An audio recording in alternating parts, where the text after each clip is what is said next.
खबर सेवरही से है, जहां आदर्श नगर पंचायत सेवरही के अंबेडकर नगर वार्ड में धुआंधार जनसंपर्क करते समय निवर्तमान सभासद प्रतिनिधि एवं सभासद प्रत्याशी रिंकू गौतम ने कहा है कि अपने वार्ड का दौरा कर लोगों की समस्याओं को सुना और संबंधित अधिकारियों को लोगों की समस्याओं से अवगत कराया तथा जिस पर जल्दी निस्तारण का वादा किया गया। इस दौरे के समय बहुत जगह युवाओं ने उनका भव्य स्वागत किया। लोगों ने रिंकू गौतम को ही अपनी भावी सभासद बताया। इस दौरान रिंकू गौतम ने वार्ड में अपनी टीम को लेकर चर्चा की। इसी दौरान राजन गौतम ने कहा है कि रिंकू गौतम ही इस वार्ड में विकास की नैया दौड़ा सकते हैं और जनता को सिर्फ विकास चाहिए और यह काम रिंकू गौतम ही कर सकते हैं। युवा नेता रिंकू गौतम ने बताया कि मैं समय समय पर अपने वार्ड की जनता से संवाद करके एवं अलग अलग माध्यम से उनसे रूबरू होता रहता हूं। अंत में सभासद प्रत्याशी रिंकू गौतम ने वार्ड की जनता द्वारा जगह जगह भव्य स्वागत करने पर आभार व्यक्त किया। इस दौरे के समय सभासद प्रत्याशी रिंकू गौतम के साथ काफी लोग मौजूद रहे। न्यूज़ की टीम सेवरही में उपस्थित है और बहुत कम ही ऐसा होता है कि जीत से पहले टीवी वन इंडिया न्यूज़ की टीम अगर किसी को बताती है कि राज तिलक लग चुका है तो निश्चित रूप से आप मानिए कि लग चुका है।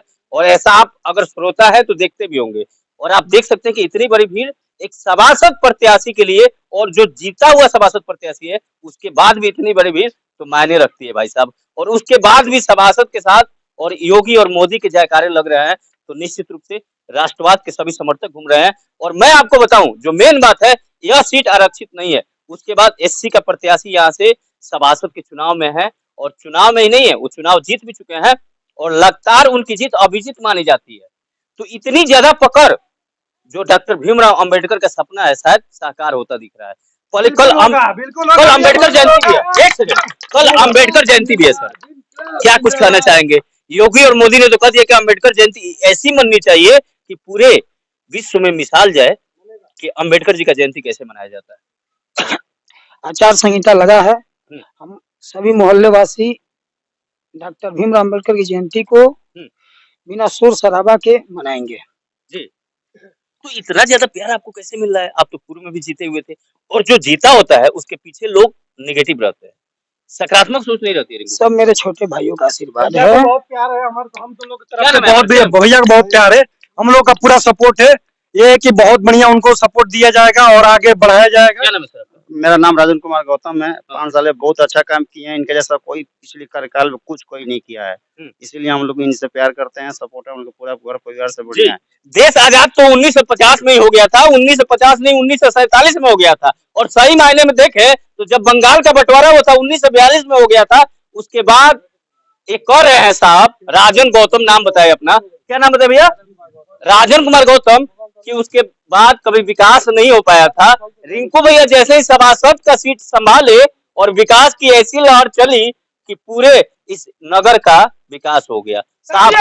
आप पर लोग विश्वास बहुत ज्यादा दिखा रहे हैं। मकान बन गया। साहब आपका? मेरा राकेश गौतम नाम है जी। ये पूरा मोहल्ला झोपड़ी था, इनके जीतने के बाद शहरी प्रधानमंत्री आवास योजना के अंतर्गत हमारे मोहल्ले में जितनी झोपड़ियां थी सभी झोपड़ियों को मैंने आवास के रूप में तब्दील कराया।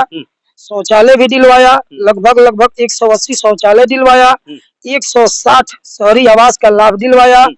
कोरोना जैसी महामारी में मैंने अपने वार्ड के सभी लोगों को 1-1 हजार रुपया उनके खाते में दिलवाया। कोरोना जैसी महामारी में मैंने अपने वार्ड के सभी लोगों को 1-1 हजार रुपया उनके खाते में दिलवाया।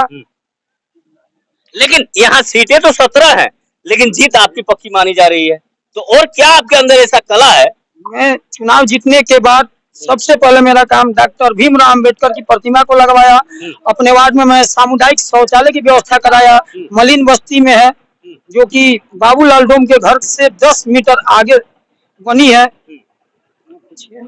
जी, तो आज नामांकन है और नामांकन करके आए हैं और नामांकन के बाद साहब का स्वागत ऐसे लग रहा है जैसे यूपीएससी क्लियर करके आए हूँ। तो निश्चित रूप से ये जो प्यार है वो देख सकते हैं कि जनता का प्यार है तो कामों का प्यार है। क्या नाम है सर आप? जी, बाबूलाल प्रसाद। तो क्या कुछ कहना चाहेंगे अपने रिंकू? मैं ये कहना चाहता हूँ सर कि मेरा झोपड़ी का घर था, मेरा कटरेन का घर था, वो गिर गया था, है ना। और उस समय में कोई हमको मदद करने वाला नहीं था। जैसे हमारे सभासद जी रिंकू गौतम जी आए, सभासद के पद पर आए तो हमारा घर बनवाए, हमारा आवास दिलवाए। हम लोग को उनका भी अब आभारी है और कभी आभारी रहेंगे सर। जी, तो आभार यहाँ से नहीं है, आभार वहां से है जहाँ से इन्होंने कार्यों को किया है और कार्य ऐसे वैसे नहीं किया है। एक सेकंड आएंगे आपके पास। कार्य ऐसे वैसे नहीं किए हैं, कार्य सराहनीय किए हैं भाई साहब। जिसका आवास नहीं था उसको इंदिरावास बनवाया है। लोगों ने तो ये भी बताया है कि आजादी के बाद इतना ज्यादा हमें पता नहीं चला था कि नगर पंचायत से क्या क्या सुविधाएं मिलती थी। वो सुविधाएं सभी हमारी झोली में रख दिया गया। झोली में रख दिया गया आपके। जी मंटू गौतम मेरा नाम है। हाँ।